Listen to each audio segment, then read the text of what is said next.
Well, hello and welcome to Fun Fantasy FPL. My name is Harry. And I'm Stephen Berry. On this week's show, after the game week review, we're going to be talking all things wildcards. Now, I know a lot of you may have already pulled that trigger, but it's still worth a listen on the basis of we discuss the principles and also tips and tricks, any ideas for players currently, and generally like our approach, which you may agree or disagree with, or I just want to take some notes from. But before we kick off, we've had a fantastic showing in the mini league this week, especially with one of my friends, Tommy C, making it all the way to second with 85 points. And in the quote from him, hunting my wife down, who's on top. That was his words, not mine. And who sits at 429. But our editor and my wife is sitting at the top with 450, which is incredible. But if you want to join the mini league, we're at 33 players now. The code is 6RYMBG. I will share it after with the pod as well, but please do join us. And yeah, we'll be great to have you in the league. But yeah, Stephen, why don't you take us through your game week review, and then we'll crack on to the rest of the topic. Now, guys, please do join the league. It's so far proving to be a very competitive league as well. So there'll be lots of honour in coming top of it. And also, if you come second, you get married to Rita, our producer, apparently. Again, Barry, you need to be very careful here when you're, quoting people, making sure what tense and person you've got, because it made it sound there like he was also married to Rita there, which basically, once again, you've married Rita off twice now, and I think we're only on game week 8 or whatever we were. So at this rate, she's going to have a lot of husbands by the end of the year. So, Guys, join the league if you want to be one of them. Fantastic, Stephen. Thank you very much for that advert. Yeah. Tell us about your game week. Tell us how it's been this week for you so far. So I'm a massive 1 point ahead of the average. That will actually climb up more. I have Son and Ben White who didn't start, so Vardy and Porro will come on for 6 points. So I'm currently 7 points ahead of the average, which isn't too bad. Got my captain right with Watkins, although that was a very easy one given he was playing Ipswich. And I'm very happy that Solanke got a return. I'm also happy that my punt, Carvalho, came in with just an assist so far, but nevertheless, it was a transfer. It's a differential transfer. He's got 6 points so far, and I think more to come from him over the next few weeks. Yeah, Carvalho, I was very happy with that for you. 4.8 million. I think it was a great shout. And yeah, Porro coming off the bench is extremely jammy. But it leads us perfectly on to talk about how dog shit Man United were and how great Tottenham were. Best team that's ever existed. No, I'm joking. But it was a weird performance as a game. And I don't really know what we can say about Man United anymore. And we've got to do a bit more football things here. But I mean, I think it's worth talking about because we are going to talk about wildcards, planning, and all the rest of it. But Stephen, do you know what we're going to get from Man United this season? Because I have no clue. I disagree. I think we know exactly who they are, which is they are a mid-table team. They are just not good. Like, they were really, really mediocre against Fulham. They ground out a 1-0 win against a fellow mid-table team. They've drawn away at Palace. They won away at Southampton, but again, that's Southampton. And Southampton, let's not forget, missed the penalty at the start. Battered at home by Liverpool. Battered at home by Spurs. They're just a mid-table team. This is exactly. I mean, okay, if you were to take any of these results and put in Fulham, Bournemouth, you wouldn't really bat an eye. Brighton. Brighton's perhaps a bit harsh, I'd say, but they're just a mid-table, bottom mid-table team, really, and they have been for a very long time. Ten Hag has survived because of the FA Cup, and I think he won the League Cup as well, didn't he, a season ago? So.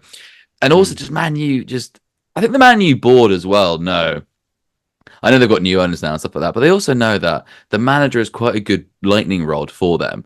Is Ten Hag the problem? No, but he is a problem. But while he's there, it just gives the fans something really easy to vent the criticism for, because while they've got a manager in place, whether it's a Ten Hag or an Ole, it's not really going towards the board as much as it could be. They'll get in a new manager at some point in the season. Ten Hag won't be there till Christmas. His position has become untenable. But But Man U are going to be mid-table this season. They're going to be mid-table next season. After that, who knows? But no, I think they're exactly who we think they are. They are just a bang average mid-table team. So brilliant rant there, Stephen. I have to say, and I agree with a lot of what you said. And I'm gonna poke you in a bit and put your weight behind a position, right? So we haven't really done predictions for the whole league, but I want to get a prediction from you at the end of this particular segment, because I think the really interesting thing, and I think it was Jamie Carragher or someone said on one of the coverage pieces for it, is if the Glazers were still there, they would be getting so much hate. And the manager will be getting like, oh, poor you. Oh, it's not your fault. We know you're not your fault. But then you've got Ineos has come in, or Ineos, or whatever they're called. Yeah. And they've said, oh yeah, we're going to find a new manager after the FA Cup. We're looking for a new manager. We put all these adverts out. They interviewed 7 or 8 people, and then went, no one's really set the world alight. We'll stick with you. I mean, imagine if you're a player in that team, and you've got a manager walking in who is literally, walking the plank in a lot of ways. I mean, I can't imagine Garnacho working really, really hard for any manager for any person apart from himself, to be honest. But I can't imagine him working really hard to try and save the manager. No. And I think all of them have got rid of managers before in the past. Bruno Fernandes, I think, complete, absolute head loss. We can talk about the red card another time, but absolute head loss. I just think that the team itself has been toxic for years. And I think that their lack of a plan, their manager, who I don't mind Ten Hag, and I reckon he would go somewhere else and be absolutely fine. If he was at Liverpool, if he was at Villa, maybe somewhere like that, or even like one of the European clubs, big European clubs, I think he would be fine. I think he would be an absolutely decent manager, and everyone would be like, oh, what's the difference? The difference is Man United. And I think that their fan base has become increasingly toxic and asking for things that the team cannot produce. And because of that impatience, that's bled onto the pitch, into the decisions, into the board, into everything they're trying to do. And when you're spending the money, sort of money they spend, and I know they have the Man United tax, but when they're spending the money they sort of have, you can't look anywhere but apart from blame the decision making and the plan, the strategy, or lack thereof. I mean, who are they buying that is going to be like, one for the future? We can't see any of that. Arsenal have it with their academy, and then they sell players to Man City and Newcastle, and then they get developed. Or, Liverpool have it with a couple of youngsters coming through. Man City have it. Even Tottenham, have got a really nice academy now, and they're producing some really nice players like Mickey Moore and others. So, I mean, where do they go from here, Stephen? Is it sack the manager? Because I don't think that solves the problem. If he's not there by Christmas, I don't think that solves the problem. It doesn't, and I'll use this from an Arsenal perspective. Arsenal were exactly the same a few years ago, and we went through Now, fair enough, we held on to Wenger for a while, but we maybe only had Emre really, and then Arteta. I think I'm missing somebody with Lundberg coming in interim basis, stuff like that. But either way, the position was the same, which is being a mid-table club for a very long time, held on to Wenger, and then got some new manager, and it didn't really change anything. What did change things? Yes, it was Arteta, but it was actually more than that. It was Josh Kroenke. And Edu as well. And Edu as well. Yeah. Now, the reason why I want to give Josh the most credit is that his dad, Stan, basically didn't care about Arsenal whatsoever. He just saw it as a financial tool, pumping money into his American football team. Josh, his son, obviously in his shadow, is desperate to break out of that, and he put money behind it. Not only that, he went out and got his director of football. He went out and got his manager. And they're all very well aligned. So this is why, Ratcliffe was probably looking for his own manager and director of football. It's also why Bowley did that at Chelsea, right? Chelsea, look at Chelsea now, right? All of a sudden, they're fourth and stuff like that. So Bowley, there's a lot of criticism you can throw at him. But when he went out and got his director of football, and, obviously he lost his nerve with Potter, but either way, he's gone out and got the Leicester manager, which is a bit, you say it's a bit controversial, really. I think a lot of Chelsea fans will be like, really? Him? Can we not do better? Nevertheless, they're his men. They're going to follow their strategy. And that's the same thing with Man U, is that Spurs have also done this as well to a certain degree, which is you just getting these Hollywood names who are just like, I'm not going to listen to the CEO. I'm not going to listen to the director of Yeah. football. If you want me, fine, great, but you have to work around me. That's what's not happened at Man U for years and years and years. They've just gone through this cycle of managers, no clear plan with the director of football, the ownership alignment, and quite frankly, I don't think there will be because the Glazers, while they've sold some money, they're still the controlling stakeholder. They are like Stan Kroenke. They just don't care Yeah. about the football club. It's just pure money for them. But I do think that Eric Ten Hag has the potential to be a really good manager at Man United. That's the thing. I don't think he has. I mean, look, well, go on. I was going to say, look at his success for Ajax. Ajax are not a rich club. They bring players through, they build, they have a plan, they have a clear identity. When Tottenham played Ajax in the Champions League a couple of 5 6 seasons ago, you knew what you were going to get with them, and they had a great team. But they also built from the back, and they did all that passing, all the stuff that Man United fans want to see on the pitch. The problem that you have with Man United is not the manager. I don't think it's him. I think he's 10% of the problem, maybe even less. If he had, the problem is you've got all these managers come in and they buy players that suit their style, right? But because Man United have switched style 6 or 7 times, you've got all these players that just don't quite fit in the model of what they're trying to do. Whereas you take a team like Arsenal, for example, who have stuck with a style for 4 to 3 years. Although I did see a really funny tweet earlier saying that Michael Arteta is basically Michael Pulis, which is hilarious. Absolute Pulis football. I love it. But they've stuck with the style. They've built from the back. They've invested in defence. And they've invested in their attack, but they've slowly developed a team that's really exciting and really hungry. But the Man United team is just not that. It's just. But this is Ten Hag's team. I'm just going through the team now. Anana, his signing. Mazraoui, his signing. De Ligt, his signing. Martinez, his signing. Dalot, I think, was Jose. Mainly he's gone through the academy, so technically you can probably count it. Agate, his signing. Garnacho really has come under his own under him. Hernandez, was he Jose as well? Maybe. I'm not sure. Rashford, not his signing, obviously, and then Xerxes. So what's that? That's about well over half the team. Yeah, but half that team, half those players that you've listed have been that are his signings per se. That's what I'm saying. This is his team. But they've only come this season. So like De Ligt, Xerxes, and Mazraoui were not in that team last season. Number one, and number two, you've got to remember you've also got people like Rafa Varane, Harry Maguire, Casemiro, all these Mason Mount. You've got all these players in there, and Garnacho is never going to work hard. As I think he is the laziest fucking player in the Premier League. You saw him against Tottenham. He would lose the ball. He'd throw his hands up in the air. The first goal, right? Yeah. Absolutely unbelievable run by Mickey, right? Rashford and him get into a bit of a muddle, and they're both still walking in Spurs' half when Mickey puts the ball in.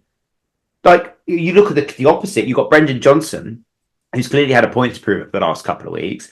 And, he was tracking back. He was at the back post, blocking shots, intercepting balls that would have gone to Garnacho. So I think they've got a team filled with mercenaries. And the players that I think actually have promise, Mazraoui, De Ligt, Anana to an extent, they're his signings. Yeah, agreed. But they are decent players and they have the ability to make a decent team. But the problem is if you bin off Eric Ten Hag tomorrow and then brought in another manager who doesn't suit the style of a De Ligt, of a Xerxes, of Mazraoui, those are just going to be another list of players that sit on the bench earning huge salaries, right?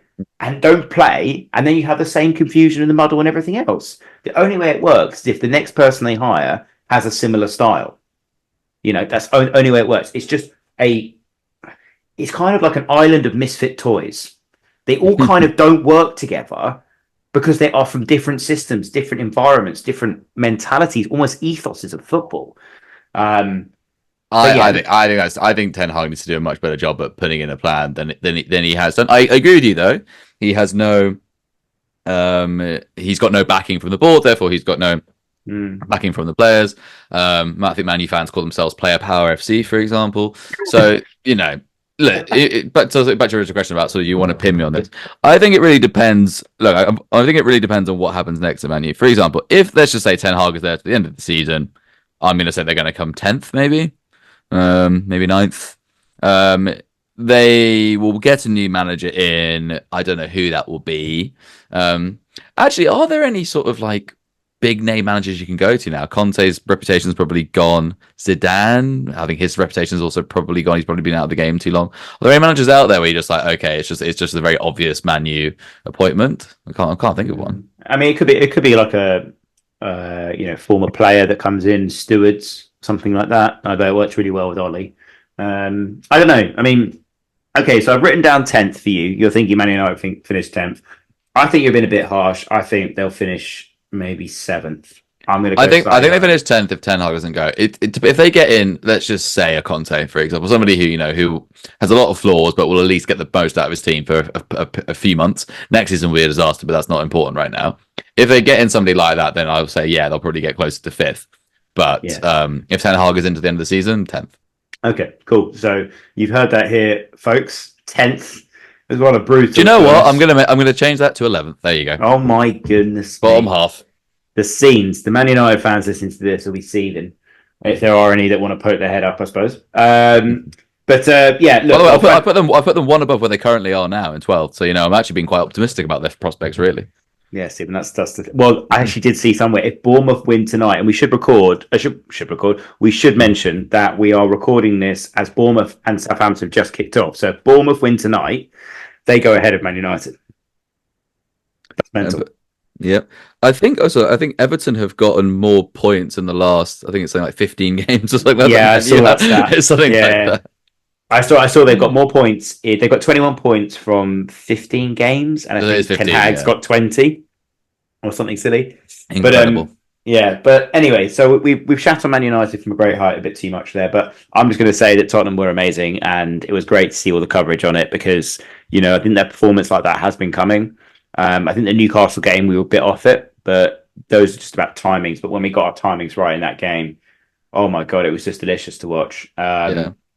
And we won't talk about the red card because that's a bit too football-y, but it was funny to see Bruno. I'm calling that a justice red card. I.e., it's not. It wasn't a red card, but the amount of shit Fernandes has gotten away with over the years, that was long overdue. So that is a justice red card. I think it's fair to say. Justice red card, great. Good to put a name on it. So well, look, talking about my game week outside of that particular game.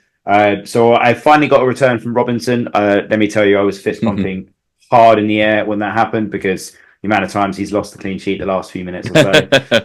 It's upsetting. Saka, he's got 3 points. I'm not sure. He's got a bonus. That's what he's got. But he got the assist taken off him, probably rightfully so. I missed on the captaincy, captained Haaland and not Salah.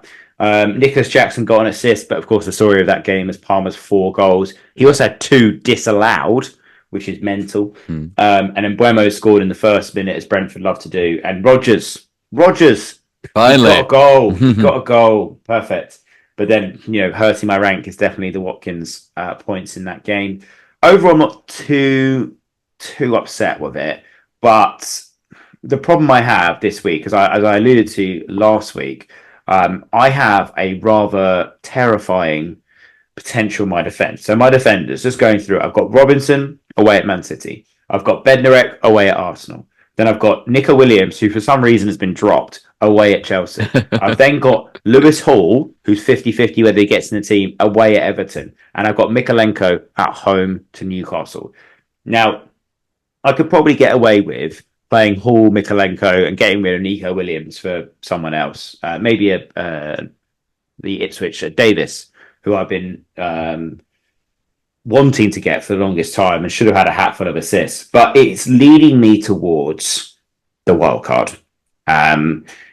So, look, Stephen, I sent you a wild card draft earlier, and this brings us very on nicely. Nice transition. See that? Yeah. See that, guys? Yeah. Good. It brings us on very nicely to our topic, which is about the wild card principles, I suppose, to a certain extent, and things to look for, players that we think are going to be quite interesting. But I sent Stephen my wildcard idea. So, Stephen, what are your thoughts on it? If you want to read out who I've got, and then we can talk through it. And if you've got a wildcard draft as well, it'll be interesting to hear. Yeah, so I haven't got a wildcard draft. Sorry, right, before we talk about the actual players, I think I want to talk a bit more about the principles of when you want to wildcard. So you've just given a very good example where one part of your team is just a shambles. In your case, it's defense. I agree. That's a terrible back 5. while you can get away with it for one game week, that is going to be a drag on your overall rank. So on and so forth. And if you haven't got the free transfers to sort it, remember you don't have to play three at the back, for example. So if you've got a bad midfield, can you get away with two midfielders? Same with up top. But having a bad defense because you have to play three every week can be quite a painful one. So I think that is something to consider. Like, if the rest of your team is okay, but you're looking at taking like sort of 3-4 point hits, it might be worth wildcarding. I think one of the key things is the timing of it, right? So when's the second wildcard come in? Is it game week 18, something like that? Yeah, or 60. It's in the new year. Okay, so we're basically, give or take, coming up to halfway. So halfway is just in general because you need to use it at some point. You want to maximize its value. I actually personally think that you should you should really wildcard early. I think people who wildcarded in game week 3 are very happy with their decision so far. If you haven't wildcarded yet, your next thing you're gonna be looking out for is any big fixture swings, basically, and make sure you use it at least once before the end of the year. So I'd say fixture swings, and if you've got a really really bad area of your team that needs sorting quickly without points hits, Barry, why else would you wildcard?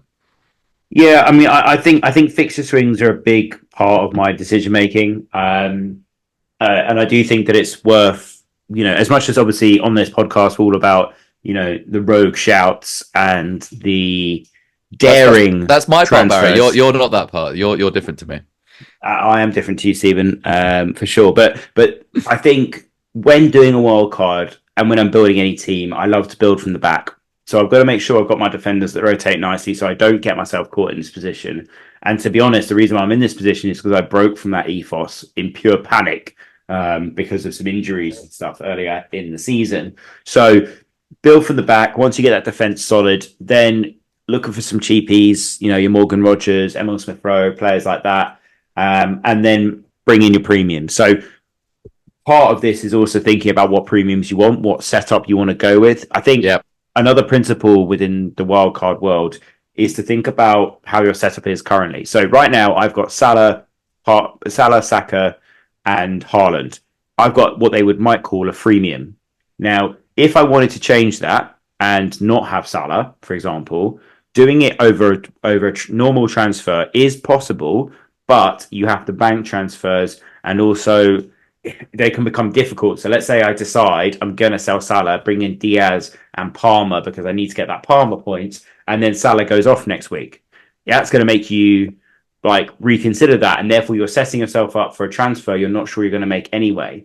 And I think it's better you do the all in one go and reorganize your team in a way where you can move resources about. Because the thing about selling a player like Salah or Trent or Palmer or whoever, or Haaland, dare I say it, once you sell those players in a normal transfer situation, it's very hard for you to get them back. It's not that hard if you're on the wild card. So I think if you've gone for a setup, it's not quite working for you, you can see a more favourable setup, as I can a little bit, then I think it's worth the wild card. Personally, I might hold because I've had an okay game week unless Semenyo goes off, which would be great news for Rita. But my only thought at the moment is Palmer versus Saka. And I'll be really interested to get your thoughts on this, Stephen, because I have come to the conclusion that Palmer has a higher ceiling than Saka. Saka will chip along with a few 6 points, 5 points, maybe a 10-pointer. But Palmer's, 20 points or nothing. And in those 20 points weeks, do you gain a better rank rise and a better impact on your mini leagues than you do Saka chugging along on those sort of points? What do you think?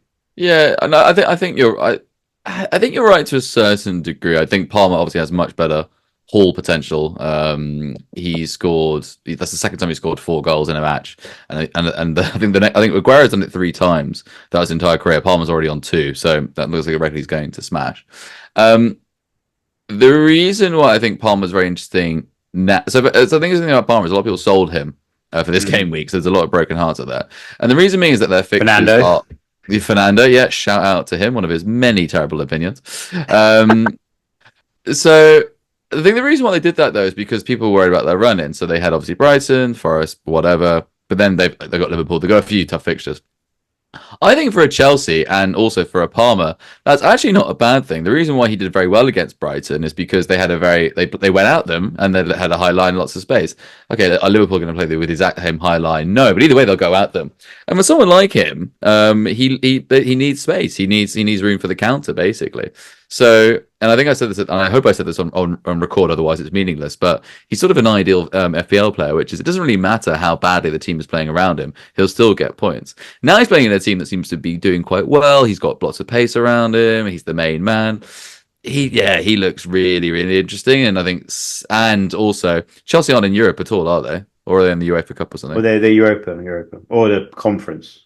Basically, Palmer's playing once a week. Let's be frank. I haven't looked at what Chelsea play in the Conference League, but he's not going to be playing every minute of that, is he? So another advantage he has over Saka is he's basically playing once a week, whereas Saka is going to be ran into the ground in the Champions League as well. So yeah, I think if it's a choice between Palmer and Saka, for me it's a bit of a no-brainer. It's Palmer. Yeah. But then is that following the knee jerk? I know that our good friends do like an odd knee jerk, but are we looking at it maybe a bit too literally and thinking, well, look, he's just done well, so I'm going to bring him in? Because Saka's got Southampton at home next, and then Bournemouth away, I think. So it's a difficult sell, don't you think? Well, this is the problem. This is the problem with you wildcarding now. I think if you wildcard now, you can't just think about the next game week. You've got to think for the future. Yeah, exactly. So therefore, it's not so much the Southampton fixture. So if you hold off your wildcard, I don't think you need to bring in Palmer for this game week per se. I think people are because they're worried about his price, but I don't think it's going to go too much higher. But Nottingham Forest, I don't think he's going to. I think Nuno's going to go there and sit back. Chelsea should win, but I don't think it's going to be 5-0 or anything like that. So I don't think you need him today. So in other words, I don't think you have to make the Saka Palmer decision until next game week, in which case you'd go for Saka. But another problem with Saka is obviously Odegaard's injury. Odegaard and him had a very good partnership, which isn't really spoken about enough. And in the Leicester game, it looks as if Arsenal were trying to shift the ball, not just to Saka as much anymore, get Martinelli involved, Trossard involved as well. So I think with Odegaard out, it's not going to be so much they'll just give the ball to Saka and hope strategy. I think they're being forced into trying to give the team more options. So I've just, whilst we've been chatting, done a little draft, which takes out Saka for Palmer. Okay. So I would keep Haaland, Salah, Rodgers, Mbeumo, Smith-Rowe and Robinson are my two keepers. And then the back line, I can get Porro, Colwill, Davis, Justin, Palmer for Saka, Liam Delap at Ipswich, and Archer of Southampton. And then this week, I'm probably going to play the 4-4-2 if I went for that. But that's the other thing about wildcard, and I don't know whether you feel the same, Stephen, but in that situation, I am taking out 7 players, and there are 15 players in your squad, and I don't really like doing a wildcard unless I'm changing at least 10 players. I don't know how do you feel about it? Is that pride? Is that try to be too diligent? What would you advise? Well, I think one thing we didn't talk about in terms of a reason to wildcard, which is wildcarding from position of strength. Now, I've never done that. I think most people like me wildcard because it's all gone horribly wrong. You've gotten every decision wrong. You're panicking. You're like, okay, let's completely rip it up. But if you're in a position where you can wildcard from strength, that's the ideal. And in which case, then you're not changing more than you're not ripping out the whole team, obviously. But then why wildcard? Like if your team's doing well, why wildcard? Right? Like, that's the point. Even I would say that if you're looking at around 4 transfers or more that you think like, okay, these fixtures coming up, and then it makes sense. Yeah, I think 4. I know that sounds like a bit low, but I think 4 is probably okay to wildcard, depending on when it is in the season as well. For example, if there's only like a couple of weeks left until the next wild coming in as well. But I don't think it has to be the whole team. If you've got lots of players that you're, okay, and also for example, Salah, Haaland, so that's already 2 out of the 15 taken away that you're not going to change. Goalkeepers I think are going to be pretty consistent this season anyway. So no, I think 7's a very reasonable number to remove. Yeah. Okay, cool. Well, the way I see it, I'm either wildcarding or taking out Nico Williams and bringing in someone like James Justin or Davis. Those are my choices. Although I did just look at Justin's fixtures, right? Are you ready for these fixtures? Because they're pretty sick. Yeah. Bournemouth at home, Southampton away, Forest at home, Ipswich away. That is a nice 4 fixtures. And then you've got Man United away, Chelsea at home. Okay. But at that point, I might be wildcarding anyway. But again, I'm thinking to myself, this is me breaking with my tradition of properly planning and wargaming it. I was about to Uh, say, yeah, for someone who just says, criticize, I think James Henshaw's on the show. Your wildcard team is the knee-jerkest of knee-jerks I've ever seen. So, Sanchez, for example, like, don't bring him in. Like, oh, he, Chelsea. yeah, I mean, Oh no, I've got him, but like, oh, his mistakes at the weekend. He's honestly potentially going to get drops, at some point. I mean, I've got him, but like, he's not filling me. I know he's 4.5 million. Gabriel, again, he's got his goals already this season. He's not going to score again this season. Maybe he'll get one more. Delap, he scored his goals for the season. Move on. He scored at Fulham. Scored at home to Fulham. So anyway, he's got okay. So how many goals do promoted strikers usually? I mean, okay, it's fair enough. He was signed for Man City this season, so yeah. he's not a promoted striker per se. But what, he's going to get 10? So he's gotten 30% of his goals already, basically. No, I mean, I think he's on to get 12 to 13 goals this season. I think, honestly, comes the end of the season, I think he's going to be one of those players that people are going to talk about, and I think he could be the difference. I agree with a lot. I watched Match today. I agree with a lot of what Glenn Murray said, that, if you get a striker scoring 11 to 12 goals in a promoted team, that promoted team most of the time will stay up. And I think that, he looks like the real deal. He's got all the touches. He looks like he's powerful. He's strong. He turned Diego Carlos absolutely inside out for the second goal. Beautiful turn, a little step over. So look, I'm more hopeful than. But just going back to the wildcard thoughts there. I mean, what are your thoughts about, let's think about the premiums that we want to have. So we both agree you need one of or both of Haaland and Salah. Doing that obviously limits your team. So based on that, I mean, is it worth looking at a budget version of those players? So no, I think they've both proven so far this season that you need to have them. I mean, in your team, you've got Haaland, Salah, and Palmer. So it just show and I mean, I'd say the only person who's really going to be disruptive to that is Watkins. Watkins is probably one we just because basically you can't have Watkins, Palmer, Saka, Haaland, and Salah. So maybe it's Solanke as well. It's probably going to be you're going to be fearing about maybe. But no, I think it's fine to have. I still maintain that you should have Salah and Haaland. In terms of other players, which I think are must-haves, one I have and one I don't have. So the one I don't have is Mbembo. Obviously scored at the weekend. Brentford's easy run is still going in. If you haven't got him now, what are you doing? If you're not going to get him in, get in a Carvalho. Also, just on, so that's what I'd say. But the one player that I think is also a must, and you were pretty close to mentioning him, Barry, but you just missed it. Who did you just say has a very nice run in recently? Leicester. And therefore, who's exactly the man himself, Jamie Vardy, his run is coming. I can just see it. He was excellent against Arsenal. You can see his run coming in. And as mentioned, they've got a very, very tidy run of fixtures. Jamie Vardy is coming back, and you can feel it. Can I interrupt you just there? Because we've had a goal at Bournemouth. and who's it gone to, Barry? It's gone to Bournemouth. I don't know, Jeff. No, it's gone to Bournemouth, and it's Everson, the replacement to Solanke, with an assist from Marcus Tavernier. So nothing for those Semenyo owners. But look, I just looked at the standings, and oh dear. West Ham are 2 points off Man United, who sit at 13th. Wow. Well, let's say that about the better. We won't go for them too much. To be fair, the last team we went for too much actually ended up being fourth. So maybe they might like that. I don't know. I would say I was a bit less than you were, but yes, nevertheless. On Chelsea, yeah. I guess so. So look, I think we've covered off a few bits there. So I think in summary, I think it's important to know where you're going with your team. So a strategy of planning for at least 5 to 10 more game weeks. I don't mean like banking transfers. I mean just knowing that you've got a team that you can alternate around and who you can bank is going to do reasonably well. And even if you have a few drop off of a few other players, there's room for maneuver. So we talked at the beginning of the season about categories. So, 6.5 category, your 10 million category, your 6 million defender category, all those sorts of things. I think covering those positions is quite important, quite interesting. But again, it's about just kind of seeing what you can do with it, because it is essentially a fresh start. Mm. What happened before doesn't matter. This is at a new team. And I think I've always employed the strategy of hold off for as long as you can.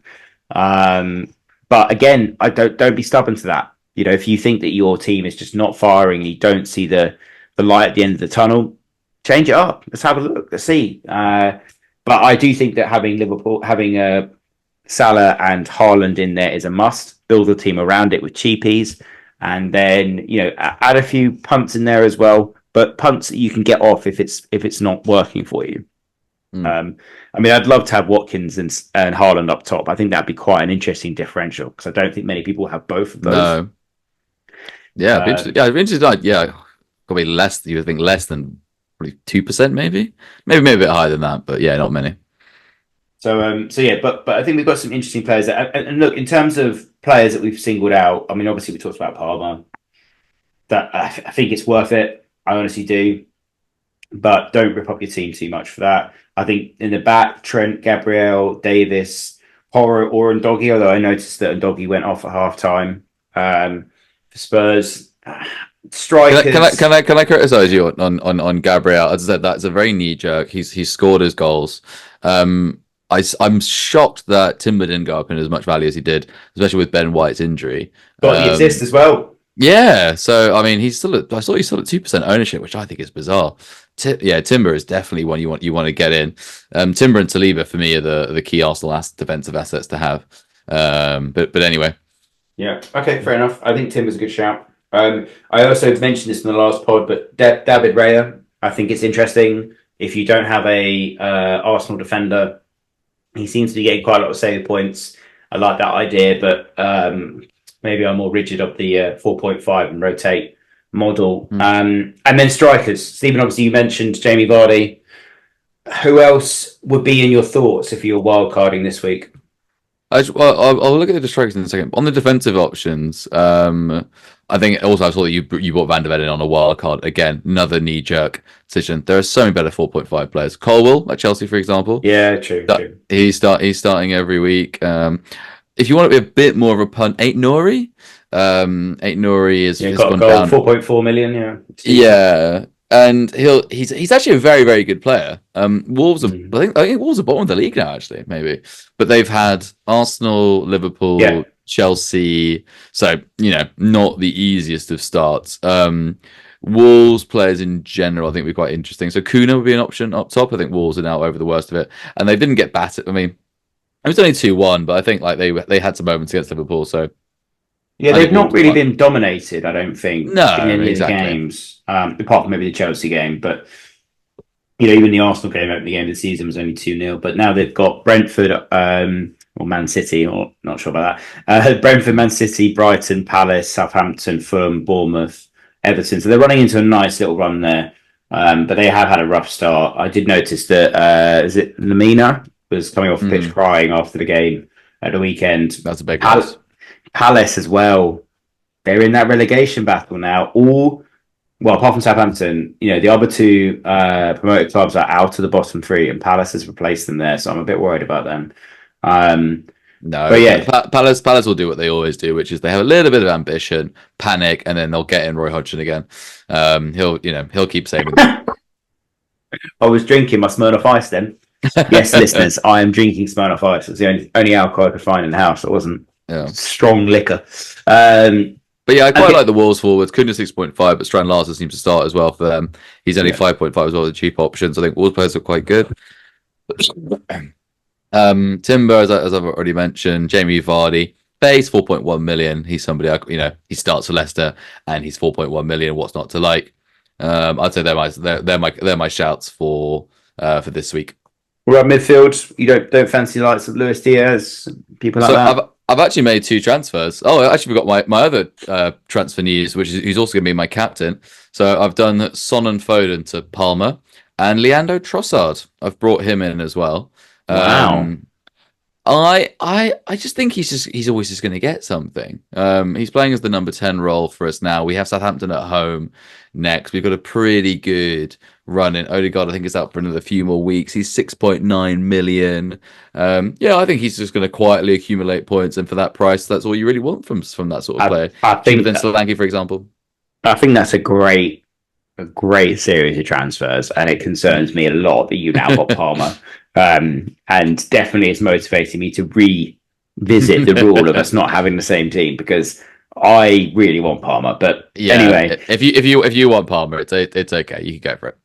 thank you very much, Stephen. Okay, cool. Well, look, I think we've covered off a few points there. Mostly it was rambling nonsense, I'll be honest, and apologies for that. But I hope we've given you some, food for thought. If you haven't wildcarded already, and you're sort of the team's chugging along just above the average every week, maybe you can hold off. But I think this is the time for those that have been patient to aggressively wildcard. And really go for those, fixture swings like Leicester, like Arsenal to an extent, like Chelsea, and just have a look and see. A lot of your mini league rivals would have been set up for the first couple of weeks. Maybe they've wildcarded in game week 3 or 4, and now their teams are starting to hit that sort of difficult run. And if you get a wildcard in now, then you can really take advantage of that. And don't forget, we've also got the mystery chip in December, which I did see on Twitter was that someone leaked what it actually was, and it was delete your entire season and never record it ever again, which I know some people might want to do, but I don't think it's going to be that. So it's a long old season. I always recommend holding off wildcard as long as you can, but if it's right, go for it and really go for those fixture swings. Have a look at who's got the sea of greens. I think FPL.team is pretty good for planning those sorts of things. But equally, you can look at it yourself. So, I hope that's been helpful. And look, any questions on the wildcard stuff, our DMs are open if you must. So do let us know. But I think we've covered everything there. Unless there's anything else you want to say there, Stephen. I was going to say, Brad, did you give your shouts for the game week? Yeah, so I mean, I said some defenders there. You obviously rubbished Gabriel. I think probably you're right to say Timber. Porro, I like the look of. He's starting to rack up some points. Obviously, that's the Spurs bias in there. Davis, I've been ranting about all season. I think he's just a really hell of a player. I don't know if you saw the match today, but he put an absolute peach of a ball into the box. I watched the game live. He is a very good player, to be fair. He is unbelievable. He is so good. I'm really sad to say, but if Ipswich do go down, I think some Premier League players or Premier League teams, are going to be interested in him. And you'd hate to see that, but I think he's class. And I think you mentioned Mbeumo and players like that. Yeah, Carvalho is interesting as well. I'd also look at. I hate recommending Everton players. I hate doing it, but I'm about to recommend two. Dwight McNeil, and this is very knee-jerky before you say anything, Stephen. Very. But he's on free kicks. He's on corners. He seems to be getting some good positions in the middle. It's not the only time he scored. He scored away at Villa. And DCL, who I've been talking about a few times this season as a sort of player that's looking to prove a point. He's looking for his next big money move. He's putting himself in the shop window. He'd be motivated as ever to do well. If he stays fit, I think he could be a good shout. He's 6 million, which is a bit dear when you think about the likes of, João Pedro, Sen Larson, as you mentioned. I think Cunha's cheaper. So, yeah, I'd be looking at some of those players as well. Trossard's interesting. How much is Trossard? 6.9 or something like that. That is very tempting. That is a nice price. 6.9 exactly, yeah. Because he's more likely 2% owned as well.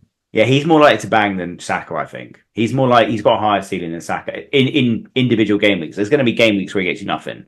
But I think he's more, I think he's quite good. So those would be the sort of players I'd be looking at. It's interesting to note what's happened to Diego Jota, who you own, I think. Yeah, he started and scored. He got 2 assists. Sorry, he got 2 assists. So the interesting thing about that game was I've said all season, Dominic Szoboszlai has been encouraged to go and play that number 10 role, and I think it's kind of eaten into the space that Diego Jota operates. So I'm not sure. Like, obviously, he scored and he got 2 assists this week. He did well.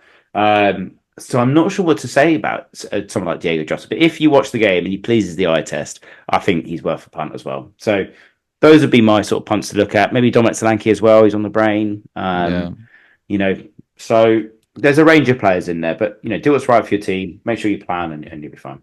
I do like most of those. I just want to highlight that a player you recommended scored 15% of his goals at the weekend. That is Dwight McNeil. Guys, do not go for him. Again, he scored his goals. Do not knee jerk. Do not go for Dwight McNeil. Calvert-Lewin I've got more sympathy for, but for the love of God, do not go with Dwight McNeil. But what if he gets a 21-pointer? That's but he for the won't. love of the game. For the love of the game. Even I have limits, and that is one of them. No, do not go for Dwight McNeil. For the love of God, do not do that. Well, okay. Well, you take what you like about Dwight McNeil. If he bangs, then you know I'm going to be laughing at you. So I think that brings the end to the wildcard section, the topic of the week, and we're going to go on to our final section, which from the feedback so far has been really nicely received. So thank you very much, listeners, and please do keep giving your answers, your guesses to us. This is, of course, our football heritage part or section of the podcast, and you may remember last week we did a question about Man United and goalless draws. We clearly like talking about Man United on this pod. So they got a goalless draw against Palace. It was only their fourth one in the Erik ten Hag era. And we asked the question, who was the first one against? Can I guess, because I don't actually know the answer? Crack on. I've got a feeling. Was it against Liverpool or something like that? They managed to scrape a 0-0 once to them. So, Stephen, I'm going to trust you didn't Google that because you are correct. Oh, and excellent. It was December 2023. So his first couple of months in charge, he got a goalless draw, I think, at Liverpool. Don't quote me on that. As a 0-0. And obviously the rest has been great since, right? Yeah, no, because it just came into my head. I was just like, I swear he did get a 0-0 at one of the big teams, and people thought like, oh, here we go, this man can grind out and get a point or something like that. And then obviously that just ended up not being completely true at all. But I remember that being a narrative at the time. So yeah, it was, I didn't think it was Arsenal because I couldn't remember one. Didn't think it was Chelsea. So yeah, that left me with Liverpool. Okay, cool. So, Stephen, it was actually you came up with the question for this week. So I'm not going to Google. I'm not going to put any guesses in. So why don't you take it away, Stephen? Tell us what our football heritage question is for this week. I will once I hear the intro music.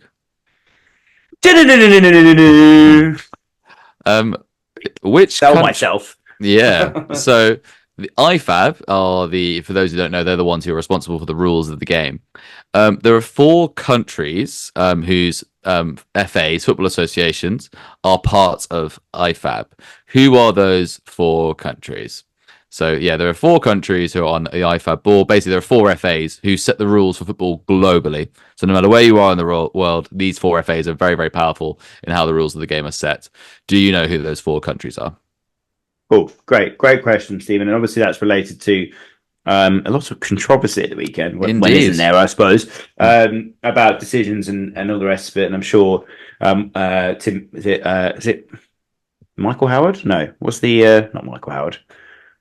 The person Howard Webb. Howard Webb. Shit. Okay, we'll edit that part out.